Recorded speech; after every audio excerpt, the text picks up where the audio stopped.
take the false charge of genocide. Israel is accused of deliberately targeting civilians. Ladies and gentlemen, the opposite is true. The head of urban warfare studies, Colonel John Spencer, he's perhaps the world's greatest expert on urban warfare. And he says, Israel is applying more measures to minimize civilian casualties than any military in history. And because we're doing that, the ratio of non-combatant to combatant casualties is less than 2 to 1 in Gaza. That's an astoundingly low ratio, lower than NATO's wars in Afghanistan and Iraq, especially when you consider that Gaza is one of the most densely populated urban areas on Earth.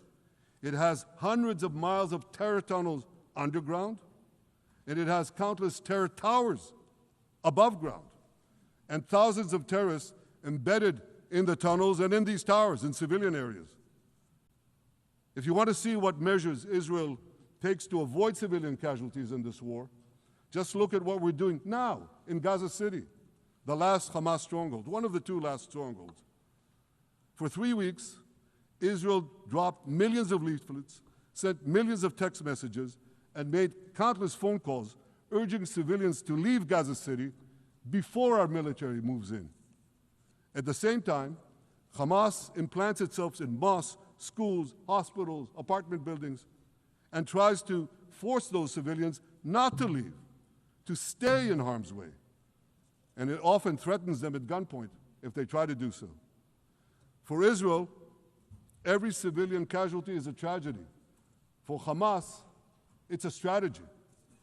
Hamas uses civilians as human shields and as props in its sick propaganda war in Israel, against Israel, a propaganda war that the Western media buys hook, line, and sinker. Now, despite Hamas's threats, close to 700,000 Gazans, almost 750,000, have already heeded our calls and moved to safe zones. Now I want to ask you a simple question, a simple, logical question.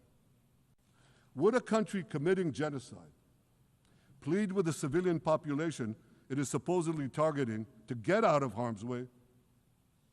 Would we tell them, get out, if we want to commit genocide? We're trying to get them out. And Hamas is trying to keep them in.